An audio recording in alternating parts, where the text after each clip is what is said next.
Otoño de 1882. El viento venía de la llanura, como si arrastrara consigo las historias de todos los hombres que habían perdido algo en aquel país de polvo y césped. Entre las hierbas amarillas, Isen lo vio, un niño enroscado junto a un grupo de piedras, temblando bajo una manta rota, con los pies sucios y las mejillas pegadas al rostro por la fiebre del sol. Tenía los ojos negros, de quien ha conocido más la soledad que la caricia. Isen desmontó despacio, tanteó las cartucheras con la mano, y sin más ceremonia, envolvió al pequeño en su propio poncho. No sabía su nombre. Lo llamó por cariño Toma. Fue todo lo que pudo pensar en ese momento. Isen no era hombre de muchas palabras. Vivía en una cabaña de tablas en las afueras de Rajalo, con una cerca que el invierno hacía crujir y un corral medio abandonado. Había una tristeza antigua en su mirada. Tiempo atrás, su mujer se había llevado con ella la promesa de un hijo que nunca llegó. Desde entonces, la casa había sido un espacio pulcro de rutina y silencio, hasta que la llegada del niño trastocó cada rincón. Al entrar, el olor a heno y a café caliente envolvió al pequeño. Isen lo dejó junto al fuego, le rozó la frente y sintió que algo dentro suyo, una cosa dura y callada, empezaba a ceder. La cabaña era simple: una mesa de nogal, una hamaca colgada en un rincón y una estantería donde reposaba un caballito de madera, sin pintar, con la pezuña aún por limar. Isen lo había tallado años atrás para un hijo que imaginaba por las noches. Lo deslizó hasta la mano de Toma, como quien entrega una llave. El niño lo sujetó con dedos que olían a polvo y pan seco. La madera le ajustó la palma, como si fuera un recuerdo que encontraban juntos. Aquella noche, mientras afuera ululaba el viento, Isen cocinó unas gachas espesas, y las sopas de avena le temblaron en la olla. Con una cuchara vieja, alimentó al niño que apenas murmuraba. Entre sorbo y sorbo, Isen descubrió que sabía cómo arrullar. No era una canción aprendida, sino un compás que había nacido del trabajo y de la paciencia de años. Si te interesa la historia completa, quédate conmigo. Esta es la clase de relatos que poco a poco se desatan y nos devuelven algo que creíamos perdido. Los días que siguieron se llenaron de pequeñas atenciones que juntas hicieron de la cabaña un hogar. Isen le enseñó a Toma a poner la mano plana cuando había que alimentar a una yegua, a no acercarse a una fogata sin avisar, a poner la bota al revés si no sabía cuál calzaba. Toma, con su curiosidad a flor de piel, observaba las manos de Isen como si en ellas estuviera escrita la forma de todo. El ranchero respondía con gestos. Le recortó el cabello con una navaja, le cosió un abrigo de parches, y cada noche le contaba una historia breve sobre un caballo que salvaba a su jinete. Muchas de esas historias terminaban con un silencio largo, en el que Isen se veía a sí mismo como un hombre que no necesitaba palabras para decir lo que sentía. Hubo una tarde en la que, al sentarse en el umbral, Isen tomó la madera de su caballito otra vez. Con un cuchillo fino, comenzó a limar la cola, a marcar crines tímidas, a ahuecar los ojos. Toma se recostó en su regazo, y por primera vez desde que llegó, soltó una risa pequeña que parecía moteada de incredulidad. Isen la dejó fluir. En aquellas risas y en el ruido de la navaja contra la madera, aprendieron a reconocerse. Para Isen, el caballito era menos un juguete que un puente hacia la vida que no había esperado volver a tener. No pasó mucho tiempo antes de que la charla en Rajalo cambiara de tema. Los ojos del pueblo se posaron en la cabaña, que ahora olía a sopa y a jabón. Algunos cruzaban la calle para mirar de reojo, otros lanzaban cuchicheos en la tienda de raciones. Los prejuicios son como la escarcha, se extienden sin pedir permiso. Isen lo notó en la frialdad de algunos saludos, en la puerta que dejaban entreabierta cuando él entraba al comercio. Lo sintió como una presión invisible que trataba de empujar a la familia recién formada fuera del camino. Pero la mayor sorpresa llegó una mañana cuando, por el sendero polvoriento, apareció una mujer, Tenía la espalda encorvada por las caminatas, la piel curtida por el sol y un manto ligero que la abrazaba. Sus ojos brillaron cuando vio a Toma correteando con el caballito. Por un segundo, la dureza de su rostro se quebró. Se presentó con la voz baja. «Tequina». Traía el olor de la tierra mojada y algo más. Un tono de sabiduría que no necesitaba explicaciones. Tequina era viuda. Había venido en busca de su hijo. Isen la miró con respeto. No hubo grandes discursos, solo miradas que lo dijeron todo. La mujer había caminado kilómetros, había oído del niño y había venido sola, sin pedir nada. Los primeros minutos fueron de reconocimiento. Toma se pegó al vestido de Tequina con la naturalidad de los que encuentran la sangre y el consuelo. Tequina le ofreció a Isen unas palabras de agradecimiento en su idioma. Él no entendió todo, pero supo captar el gesto y la intención. Entre ambos se tejió una tregua silenciosa que pronto se transformó en compromiso. Tequina se quedaría. Isen, lentamente, ofreció lo que tenía: techo, fuego, su cordura. Compartieron pan. Aprendieron rutinas. Las manos de Tequina, curtidas por el trabajo y la tierra, enseñaron a Isen a usar ciertas plantas para curar cortes o para calmar dolores menudos. También tenía una manera de arrullar que no pertenecía a ninguna lengua conocida en Rajalo, pero que llenaba el cuarto como un susurro antiguo. Poco a poco, la cabaña dejó de ser solo refugio para dos y se convirtió en hogar para tres. Hubo pequeñas costumbres nuevas. Tequina preparaba una infusión de hojas secas al amanecer, colocaba un pequeño ramillete de hierbas sobre la mesa para secar y tejía con paciencia un gorro para el niño.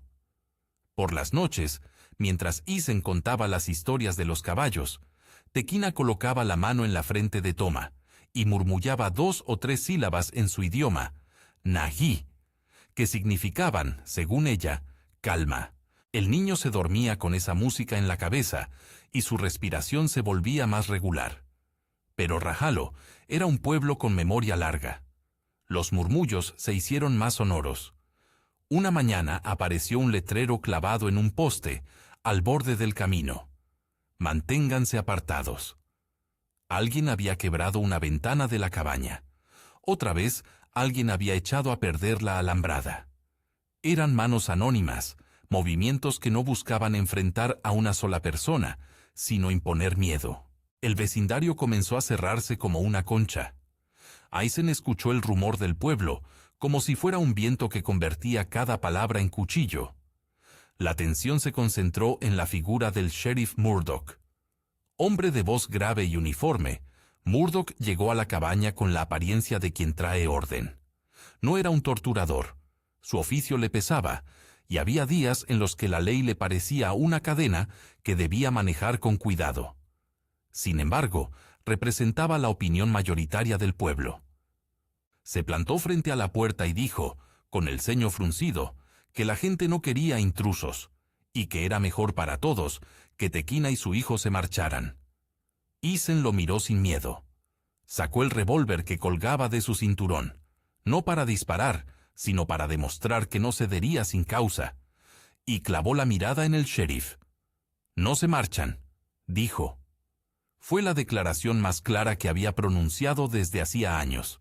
El ultimátum del pueblo llegó en una tarde en la que el cielo bajo se llenó de nubes amenazantes. 10 jinetes pasaron por delante del rancho a paso lento, como si quisieran medir la paciencia de Isen. Había amenazas en sus miradas y una actitud que iba más allá de la ley, un control social que pretendía someter a quien se atreviera a desafiar la norma. Isen esperaba lo peor. Sin embargo, cuando la turba fue a cruzar la valla, el niño les salió al encuentro con el caballito en la mano, sin miedo. Se plantó delante de su protector y dijo, con la voz que le daba la inocencia, «No te vayas». Fue un momento que contuvo a la gente. La rudeza no sabe qué hacer frente a la ternura. A pesar de ello, las represalias no tardaron. Algunos vecinos prefirieron no comerciar con Isen. Otros dejaron de venderle heno. En la tienda de la esquina, miradas amargas reemplazaron el saludo de antaño. El rancho perdió clientes, y con ello, los pocos ingresos que permitían a Isen mantener una independencia digna. Todo ello era doloroso, pero no era lo peor que estaba por venir. La peor prueba llegó sin aviso. En cuestión de días, la fiebre se extendió por Rajalo como un incendio en pasto seco.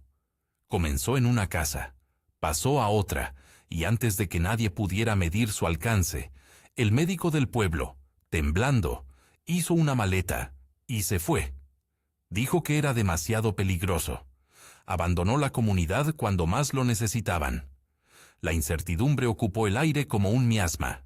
No había antitoxinas ni antibióticos. La medicina de la región en manos de un hombre había demostrado su fragilidad. Fue entonces cuando Tequina habló. Ella miró a los enfermos desde la ventana. Vio en los rostros febriles signos que reconocía, patrones que su pueblo conocía desde generaciones.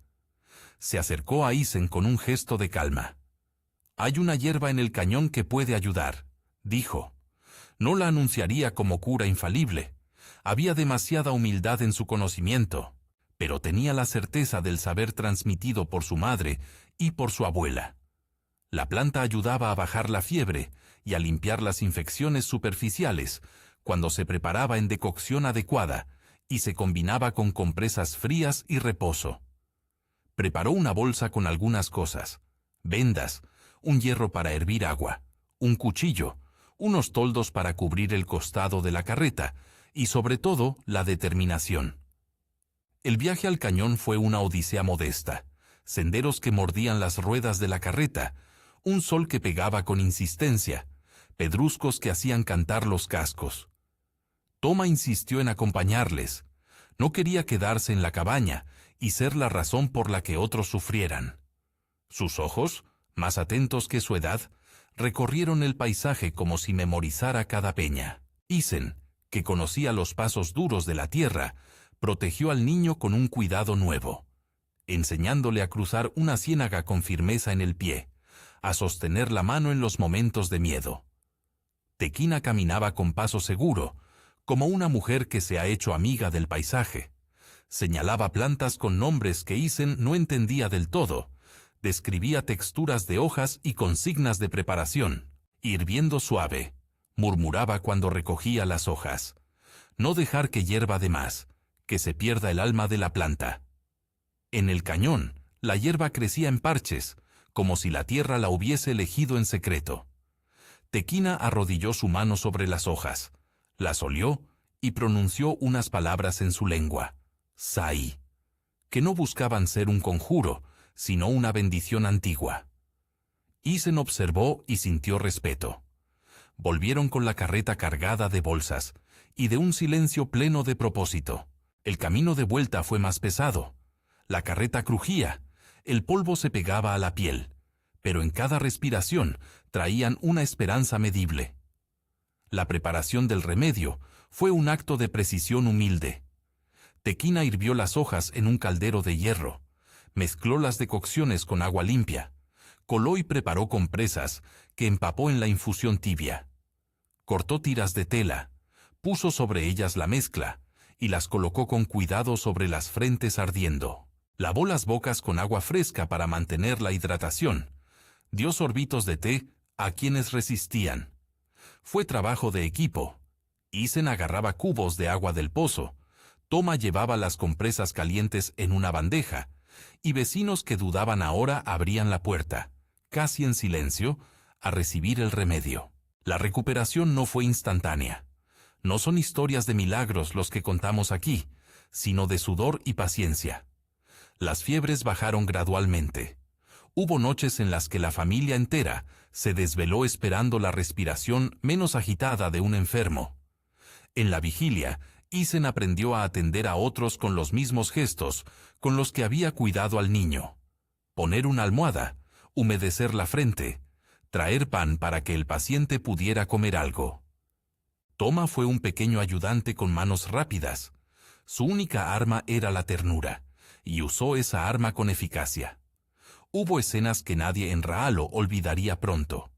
Una anciana que no se levantaba de la cama abrió los ojos al tercer día, y con voz quebrada bendijo a Tequina. Un joven que había mirado feo a Isen en la tienda días antes, lloró en silencio cuando le pusieron una compresa en la frente. Algunos vecinos, al ver que sus hijos mejoraban, comenzaron a traer alimentos, jergas, madera para reparar la valla. El orgullo mordía a muchos, pero la necesidad abría puertas que el prejuicio había cerrado. No todos cambiaron el corazón a la misma velocidad. Aún había caras que evitaban a Tequina, y algunos murmuraban que era suerte más que sabiduría.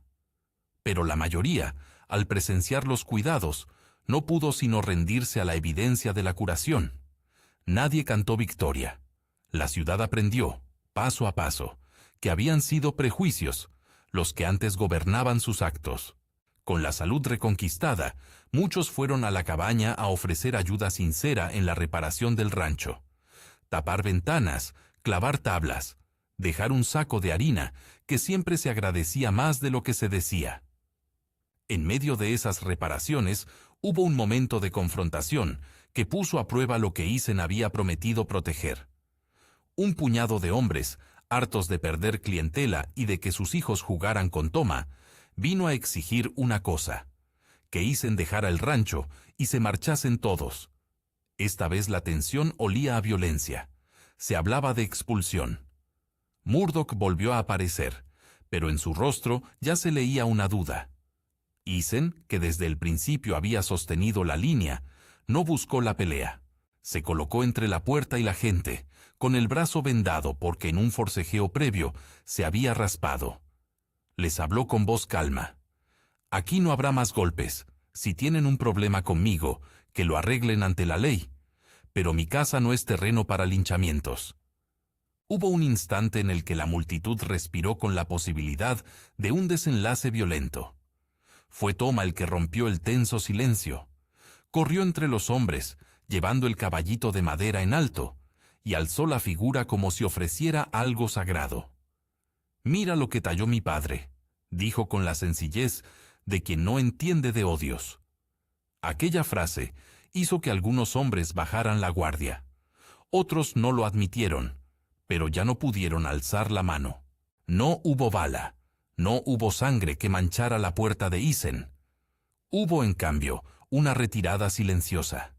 El pretender de la ciudad quedó herido, y muchos se marcharon con la sensación de haber perdido algo. La dignidad es a veces suficiente para detener la violencia. Con el tiempo, cuando la salud del pueblo se restableció, la gratitud necesitó expresar algo más que palabras. Llegaron ofrendas, una caja de clavos, una manta buena, un saco de harina. Los vecinos empezaron a llevar a Isen cosas sin pedirle nada: un jarro nuevo para el café, una soga para el corral. Algunos vinieron con la intención de pedir perdón, y no encontraron la forma, así que dejaron, como gesto, una pequeña ofrenda sobre la mesa. Tequina aceptó las manos extendidas con la resiedumbre de quien ha aprendido a confiar con cuidado. No hubo grandezas ni escenas épicas, solo gestos que reconstruyen la vida cotidiana. Lo que el pueblo descubrió con la curación no fue un secreto asombroso: que la sabiduría de un pueblo había salvado a otro, que no todo lo que es viejo es inútil, que la medicina de la tierra, combinada con la entrega humana, puede marcar la diferencia cuando nadie más ofrece solución. Tequina no reclamó ningún reconocimiento ostentoso. Volvió sus ojos hacia los necesitados, y con una autoridad serena, continuó enseñando. A jóvenes madres les mostró cómo preparar cataplasmas para contusiones. A los niños les dio infusiones suaves para la tos. A Isen le habló de ciertas precauciones que debía tomar en el ganado. Su lugar se fue haciendo sólido no por un decreto, sino por la práctica diaria. En la cabaña, la vida volvió a ser pequeña y grande a la vez. Hubo mañanas de ordeño, tardes en las que Toma corría con un viejo lazo que Isen le enseñó a lanzar, y noches donde el fuego volvía a contar historias. Isen talló otro caballito, esta vez pensando en Tequina y en todo lo que habían soportado. El niño lo miró con ojos que ya conocían la seguridad. Lo guardó en una caja junto a cuentas de madera que Tequina le había dado como amuleto. En aquellos pequeños objetos se encontraba la historia, la de un hombre que aprendió a cuidar y la de una mujer que sin exigir nada devolvió la vida a una comunidad. El cambio no fue únicamente local. En la plaza del pueblo, la gente comenzó a organizar una tarde de convivencia, cuando la primavera empezó a mostrar su verde tímido. Fue un acto sencillo: mesas largas, pan recién horneado y música improvisada. Hubo risas y por primera vez en meses, niños de todas las casas jugaron sin mirar de reojo a qué familia pertenecía cada juego. La sombra del prejuicio no desapareció por completo, pero se disolvió en la práctica de compartir la comida y el trabajo. Tequina participó en la fiesta con una tranquilidad que hacía a todos sentirse más ricos. Preparó una olla grande de su infusión en una esquina, no para mostrarse, sino como gesto práctico para quien aún tosía un poco. Hubo quienes trajeron flores para la cabaña, y una mujer depositó en la puerta una cortina nueva. El rancho, que antes representaba para muchos una rebeldía incómoda, ahora servía de símbolo pequeño, la prueba de que la compasión puede transformar. Isen, que antes había temido la mirada de los demás, caminaba sin avergonzarse. Había algo nuevo en su manera de poner la mesa, una confianza en el gesto de dar sin esperar recompensa. Tequina y él compartían las responsabilidades con naturalidad. No se trataba de repartir roles, sino de reconocer talentos. Ella cuidaba las hierbas y curaba. Él reparaba, labraba, tallaba y protegía, con la serenidad de quien ya no necesita demostrar valentía para sentirse valiente. En las noches frías, cuando las estrellas parecían clavadas en el cielo como clavos blancos, Isen escuchaba a Toma respirar y recordaba la primera noche en la que lo llamó. A veces se pregunta si la vida entera se reduce a esos instantes en los que elegimos no mirar para otro lado. Había aprendido que proteger a quienes no tienen voz puede costar caro, pero también abre la puerta a una riqueza interior que ninguna soledad otorga. La historia de Rajalo se cerró con una escena tan humilde como definitiva. Una tarde en la que los vecinos vinieron a ayudar a reparar la cerca del rancho. Vino gente a ayudar porque había sentido el alivio de sus hijos.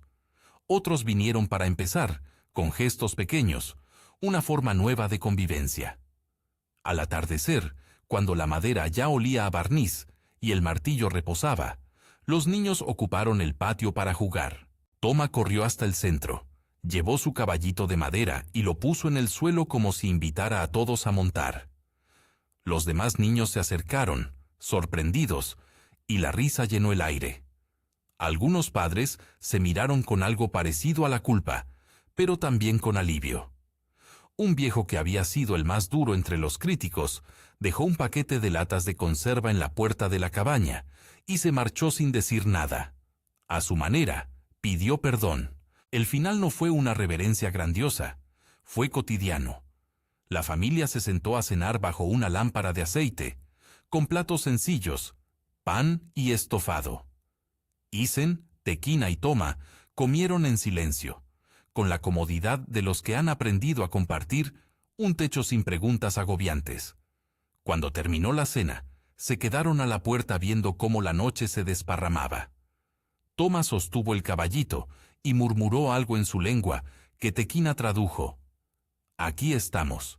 La frase no fue un manifiesto, sino la constatación de una paz.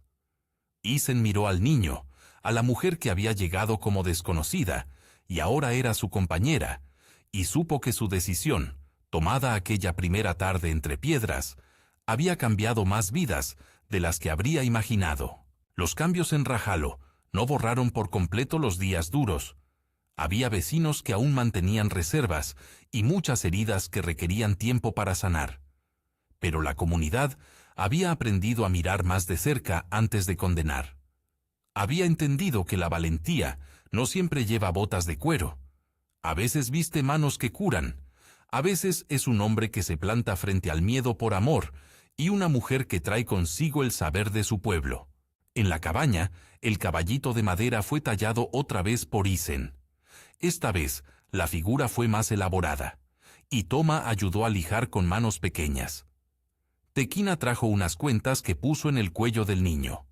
No eran amuletos mágicos, sino recordatorios de que la historia del pueblo había cambiado. Por las noches, contaban historias distintas, no solo de caballos salvadores, sino de acciones pequeñas que salvan vidas. Y en primavera, cuando una fiesta de pueblo se organizó en la plaza, Isen, Tequina y Toma fueron invitados de honor. Nadie habló de ese honor en la mesa. Fue un gesto silencioso que cerró un ciclo. La última imagen que dejó la historia fue sencilla. Toma, ya con botas que no le quedaban grandes, corriendo detrás de un grupo de niños que perseguían una lata atada a un palo. En su mano, el caballito de madera. En el pecho, la seguridad de quien pertenece. Isen los observaba desde la puerta, con las palmas en los bolsillos, y Tequina a su lado, con una sonrisa que no había conocido en años. A lo lejos, el polvo se alzaba en canales dorados, y los pinos del cañón parecían vigilar tranquilos. Raa lo respiraba, y la cabaña se había convertido en algo más que un refugio.